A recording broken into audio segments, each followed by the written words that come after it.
The forest was a place of deep shadows and whispered secrets under the light of the full moon. This was the territory of the Night Fang Pack, a strong and proud group of werewolves who had guarded these woods for generations. At their head was Orion, a leader whose strength was as vast as the night sky he was named after. He was a magnificent sight in his wolf form, with fur the color of polished charcoal and eyes that glowed like fierce amber coals. His pack respected him not just out of duty, but because his heart beat for their safety above all else. On this particular night, however, the familiar sounds of the forest were shattered by the sounds of snarls and the terrible clash of bodies. The Shadow Howl Pack, bitter rivals fueled by envy and a hunger for more land, had launched a surprise attack. The peace of the territory was broken by the chaos of battle. Orion fought with a fury that was breathtaking to behold. He was a whirlwind of teeth and muscle, a true alpha defending his home. He moved between the ancient trees, a dark protector against the invading wolves whose coats were streaked with muddy grays and dull browns. For a while, it seemed his sheer power would be enough to drive them back. The Night Fang wolves, inspired by their leader, fought with renewed courage. But the leader of the Shadow Howl Pack, a cunning and vicious wolf named Boric, had planned for this. He did not seek a fair fight. As Orion lunged to protect a young warrior in his pack, Boric sprang from a thicket of thorns, his claws gleaming with a strange oily substance. It was not a normal attack. Boric's claws, tipped with a rare and dark poison, raked deeply across Orion's shoulder. A searing, unnatural pain, like ice and fire mixed together, shot through Orion's body. He roared, a sound of both anger and shock that echoed through the entire forest. The battle shifted in that single moment. Seeing their alpha wounded, the Night Fang Pack fought with a desperate energy to form a protective circle around him, forcing the Shadow Howl wolves to retreat back into the darkness from which they came. The victory felt hollow and cold. Orion was carried back to the Grand Pack House by his most loyal warriors. His great body was heavy, and his breathing was already becoming labored. The pack house, usually a place of warmth and rumbling voices, fell into a stunned and fearful silence as their mighty leader was brought inside. The pack's head doctor, a wise old wolf named Cora, was summoned immediately. She worked for hours using all her knowledge of herbs and poultices. She cleaned the wound, stitched the torn skin, and applied healing salves that had worked 100 times before. But this time nothing worked. The wound refused to close. A sickly dark purple color spread from the gashes, and a faint, shadowy smoke seemed to rise from it. It was clear this was no ordinary injury. Dark magic was at work, a magic that fought against every attempt to heal it. The pack's healers, those with a special touch of magic in their blood, were called next. They placed their hands over Orion's shoulder, their own auras glowing with soft, hopeful light. But the dark poison seemed to devour their light. It was like trying to warm a block of ice with a candle. The magic would sputter and die, and the healers would step back, their faces pale and tired. They whispered fearful words to one another, words like ancient curse, and magic they could not break. Days turned into a long, painful week. Orion, once the strongest of them all, was now a prisoner in his own room. The pain was constant, a gnawing, burning agony that stole his sleep and his sanity. The proud alpha became a shadow of himself. His eyes, once bright with authority, were now clouded with fever and frustration. He snapped at anyone who came near, his growls echoing through the hallways. He threw trays of food and medicine against the wall, his anger the only thing he had left to fight with. The pack could only watch in despair. The hopeful atmosphere of the pack house was replaced by a heavy blanket of grief. Whispers began to travel like ghosts through the rooms. They discussed who might become the next alpha if Orion fell. Plans were made to strengthen their borders against another Shadow Howl attack, an attack they feared they could not survive without their leader. The belief that Orion would die became a silent, accepted truth among everyone. In his dark room, lying in a tangle of sweat-soaked sheets, Orion felt the poison moving deeper into his body. He could feel his own strength fading, like a fire slowly dying out. He stared at the moon through his window, a symbol of the power he was losing, and a deep, lonely despair settled in his heart. He had prepared for many things as alpha, but he had never prepared to fail his pack by leaving them. Far from the grand, central rooms of the pack house, in a quiet corner where the hallway narrowed and the floorboards creaked with a different, older tune, was the small room belonging to Celeste. It was a simple space, but it was organized perfectly for a world built not on sight, but on touch and sound. Every object had its specific place. A smooth river stone sat on the windowsill to catch the morning sun's warmth, A collection of dried herbs hung by the door, filling the air with a soft, earthy scent, and the texture of the woven blanket on her bed was a map her fingers knew by heart. Celeste had been blind since birth, and while many in the pack saw this as a great weakness, it had forced her other senses to grow incredibly sharp. She could identify a person by the rhythm of their footsteps long before they spoke. She could hear the subtle shift in the wind that signaled a coming storm. Most importantly, and something she kept mostly to herself, she could feel the emotional energy of those around her. To Celeste, every living thing had a unique song. A happy person's song was light and bubbly, like a quick-moving stream. An angry person's song was hot and jagged, like cracking thunder. For days, the entire pack house had been filled with a single overwhelming chorus of a song. A deep, discordant symphony of fear and sorrow. It was a heavy pressure against her skin, a constant, mournful hum that made the air difficult to breathe. And at the very center of this painful song was its source, Orion's song. It was once a powerful, resonant melody, like a steady, deep drum that made the very ground feel secure. Now it was a terrifying noise. It was a chaotic, screaming clash of pain and rage, a storm of dark energy that felt like sharp, cold needles pricking against her mind. She could feel the poison in him, not as a physical thing but as a wrongness, a horrible static that was tearing his beautiful song apart. She listened as the pack doctor, Cora, walked past her door with a sigh heavier than any before. She heard the whispered, defeated conversations of the healers, their own songs flickering with exhaustion and failure. They had all tried to fix what they could see, the physical wound that was so obvious to their eyes. But Celeste knew the problem was deeper. It was in the music of his soul, and that was something only she could perceive was broken. A firm resolve, quiet but unshakable, began to grow within her. She was an Omega, the lowest rank in the pack hierarchy. She was used to being overlooked, to others speaking about her as if she weren't there, to the pitying tones and the assumption that she was helpless. But she was not helpless.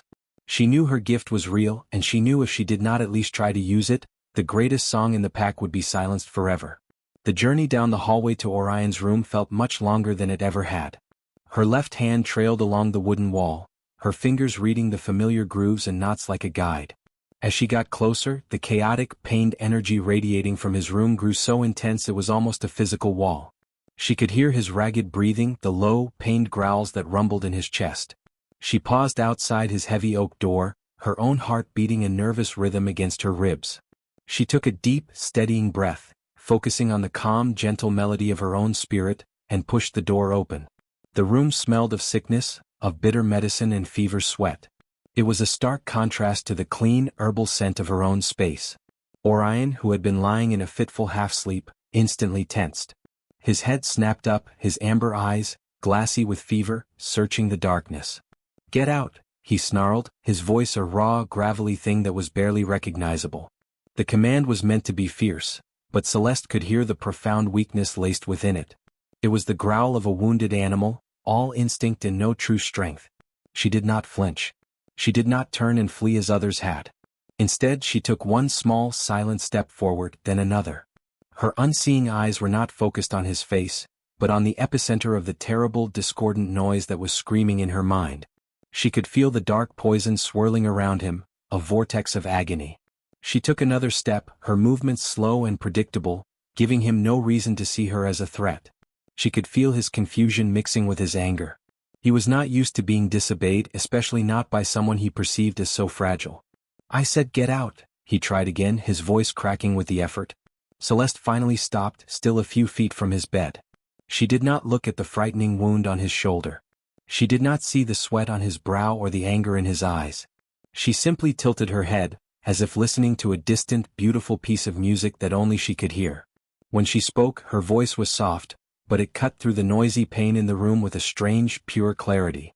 "Your song is broken," she said, her words simple and direct. "Please," she added, her voice barely above a whisper, yet filled with the iron will he would never have expected, "let me try to fix it."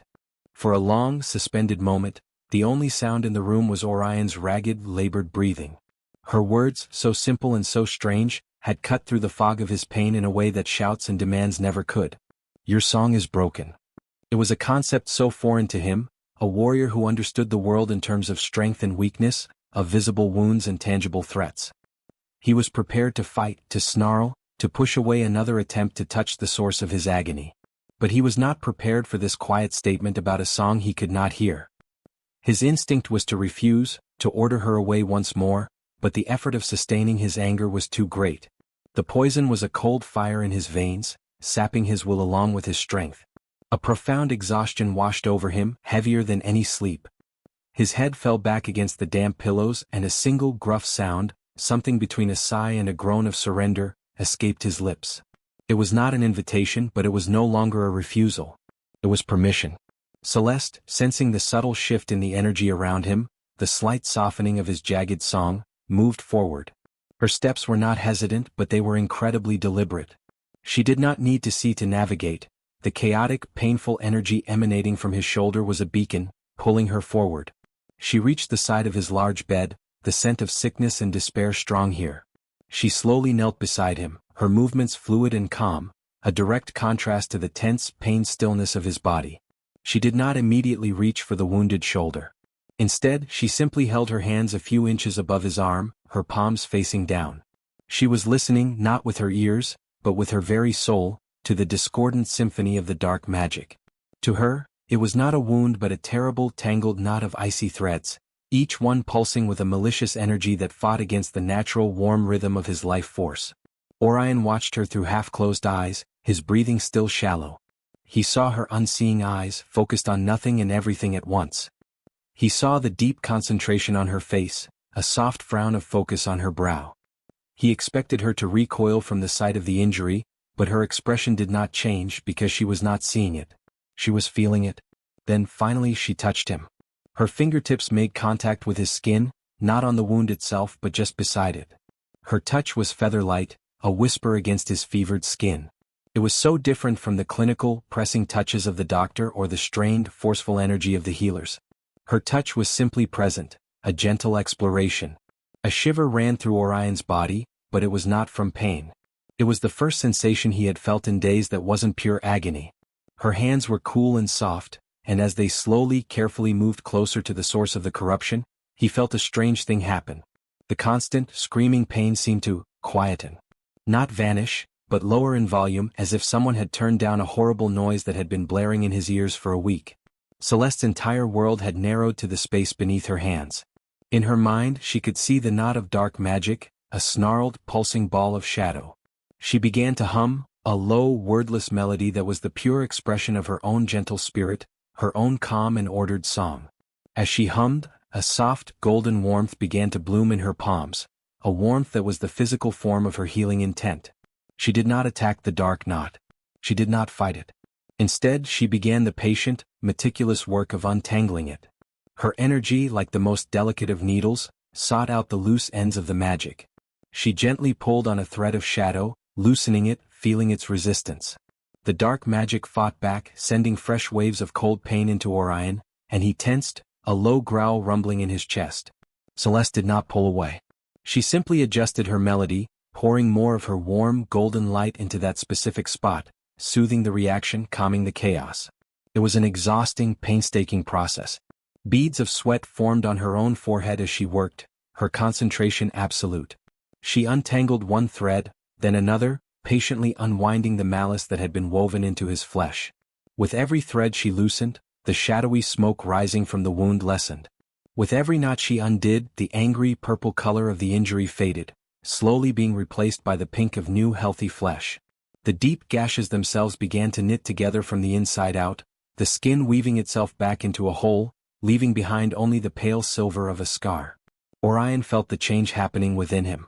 The icy fire of the poison was being replaced by her soothing warmth. The unbearable tension in his muscles began to ease. The chaotic storm in his mind, the rage and despair, began to settle, replaced by a profound, bewildering sense of peace. It was a feeling he had not known since he was a young pup, safe and protected. The fight finally left his body. His growls ceased. His clenched fists relaxed, his hands lying open and limp on the blankets. The constant, grinding pain that had been his whole world for days was simply gone, replaced by a heavy, blissful numbness. His amber eyes, now clear of the feverish haze, looked at the woman kneeling beside him. He saw the sweat on her temple, the slight tremble in her hands from the immense effort, the absolute selflessness of her act. His great chest rose and fell in a deep, steady rhythm for the first time in over a week. The exhaustion that followed was not the weakness of sickness, but the deep, restorative sleep of true healing. His eyelids grew too heavy to keep open. The last thing he saw before sleep claimed him completely was Celeste's face, serene and focused in the moonlight, her hands still resting gently on his now healed skin, a silent guardian in the quiet room. He slept, a dreamless, peaceful sleep, while she remained, ensuring every last trace of the darkness was gone. Hours later, when the first rays of the morning sun painted the room in hues of gold and pink, Orion stirred. He woke slowly, his mind clear, his body feeling strong and rested. He took a deep, full breath, expecting the familiar stab of pain. It never came. He shifted his shoulder, rolling it experimentally. There was no searing agony, only the slight, dull pull of newly formed scar tissue. He looked down at his shoulder, at the clean, silver scar that was all that remained of the mortal wound. It was a miracle. And then he remembered. His eyes snapped to the chair she had pulled up to his bedside. There, curled up in the large wooden chair, was Celeste. She had fallen asleep sitting up, her head resting against the high back, one hand still lying trustingly on the edge of his mattress. In the soft morning light, she looked peaceful, her gentle song now a quiet, resting hum. She had not left him. She had stayed, watching over him even in her sleep. Orion, the fierce alpha who had never needed anyone, looked at the blind omega who had given him back his life, and he felt something shift inside him, something fundamental and new. The news of Orion's miraculous recovery spread through the Night Fong pack like a warm, hopeful wind. Whispers of amazement and relief replaced the grim forecasts of the days before. The pack doctor, Cora, examined him with stunned disbelief, proclaiming him not just healed, but stronger than he had been in months. The healers looked on with a new, respectful curiosity, unable to explain the pure, clean energy that now radiated from their alpha. But Orion himself was quiet, his thoughts constantly pulled back to the small, quiet room where Celeste now rested. He gave strict orders that she was not to be disturbed, that she was to be brought whatever she needed. This alone sent a ripple of surprise through the pack. The mighty Alpha, who had barely acknowledged the Omega's existence before, was now acting as her personal guardian. When Celeste awoke hours later, exhausted from her efforts but feeling a deep sense of peace, she found a tray of fresh fruit, warm bread, and sweet honey waiting for her, sent directly from Orion's own kitchen. It was the first of many small, deliberate acts. The following day Orion sought her out.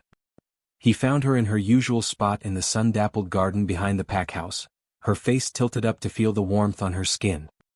He approached slowly, making sure his footsteps were heavy and clear on the gravel path so as not to startle her.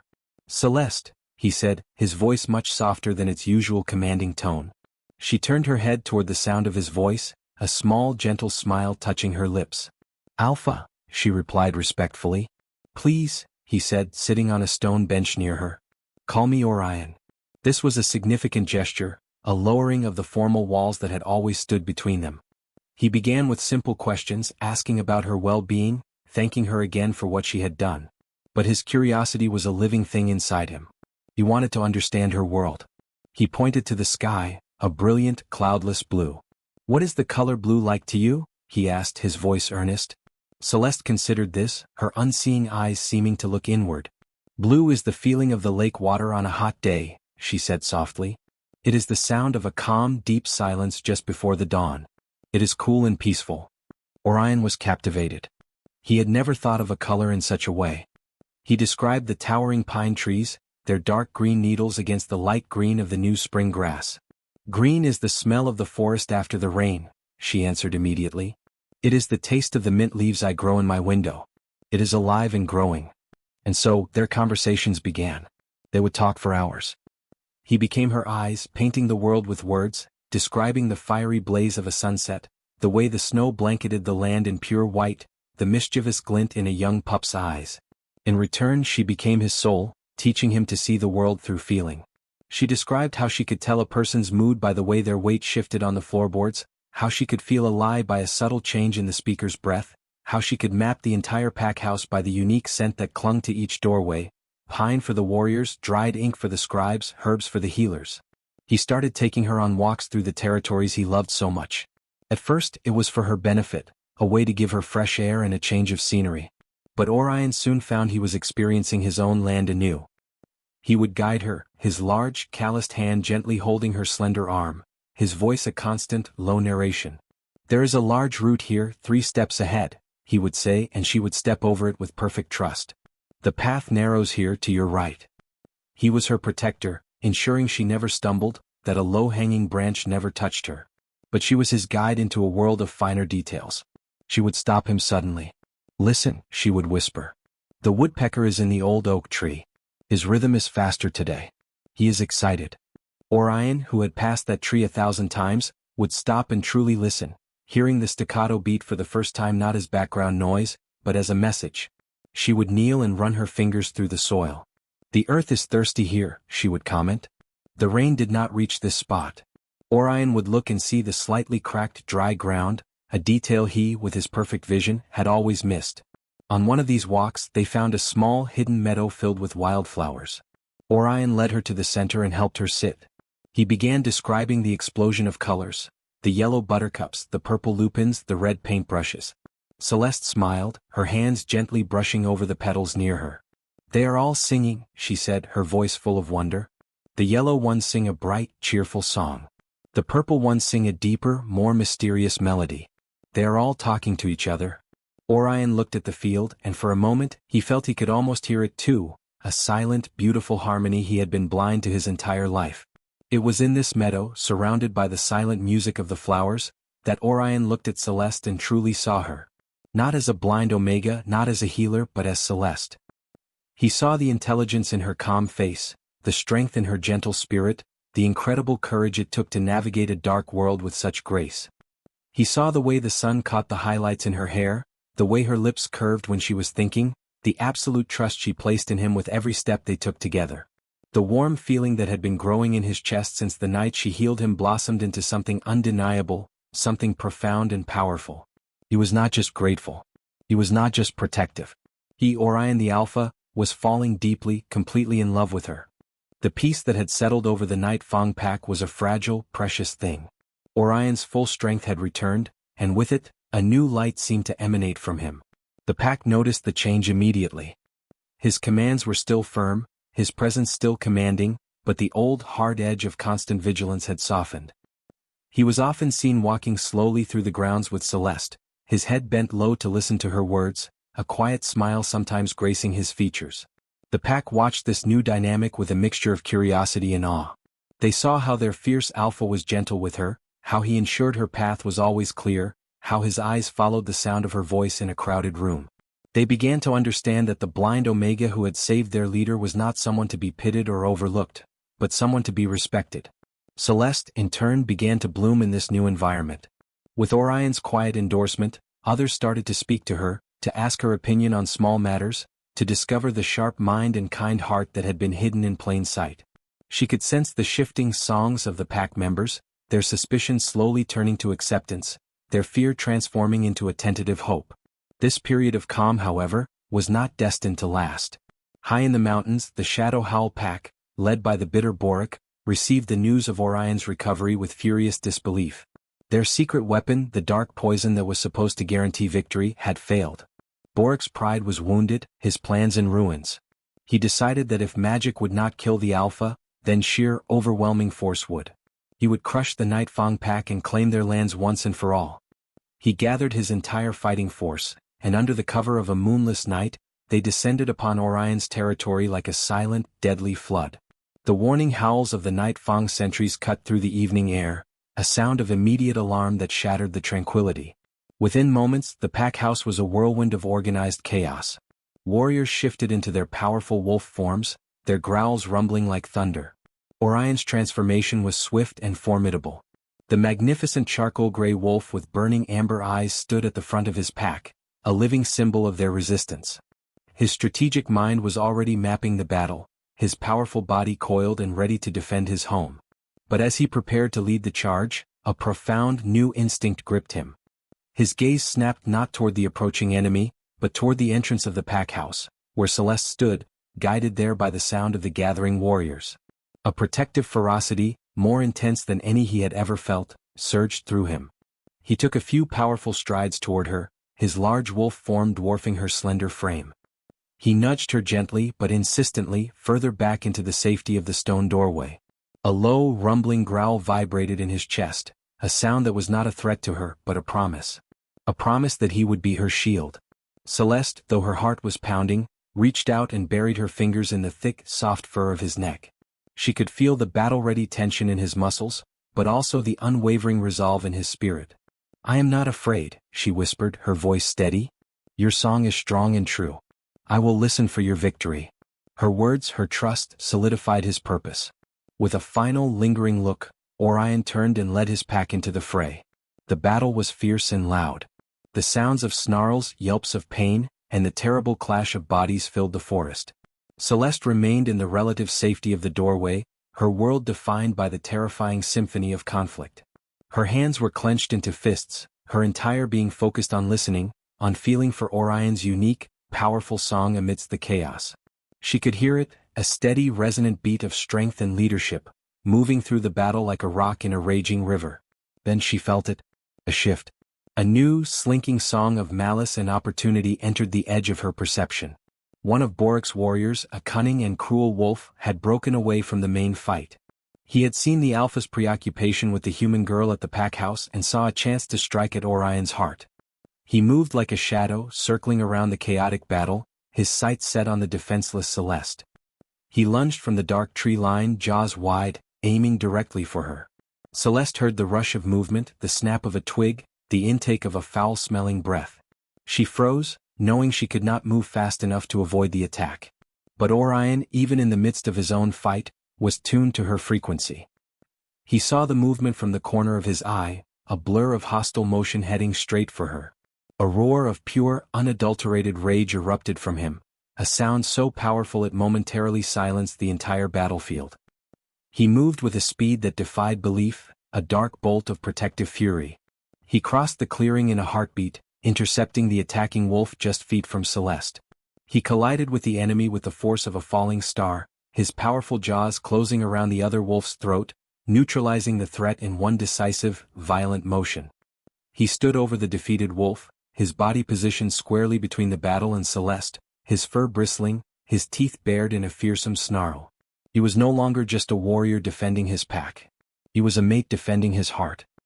He lifted his head, his amber eyes scanning the stunned warriors of both packs, and his voice, a deep, thunderous growl that was part wolf and part man, echoed across the territory. "Celeste is my savior and my chosen mate. Harm her and you answer to me. Her safety is my vow." The declaration hung in the air, absolute and unchallengeable. The Shadow Howl pack, seeing their fallen comrade and the unleashed, terrifying power of the Alpha fueled by love, felt their will to fight break.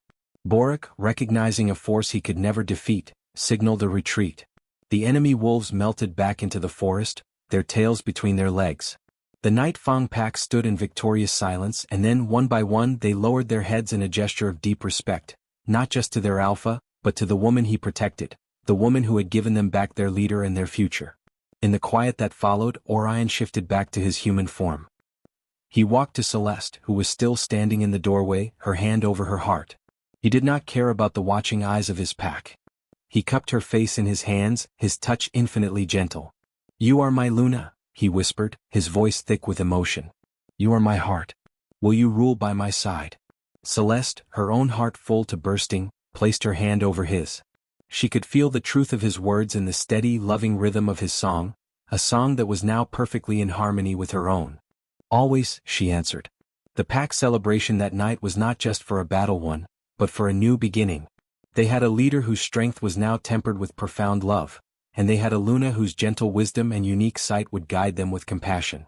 Orion and Celeste stood together, his hand resting protectively on the small of her back, her head tilted as she listened to the happy, united song of their pack, a song she had helped make whole. Their love was a different kind of strength, one that saw not with eyes, but with the heart, and it promised a future of peace and unity for all. If you enjoyed following Orion and Celeste's beautiful journey from lonely hearts to destined mates, subscribe for more romantic werewolf adventures. Join our pack and never miss a story.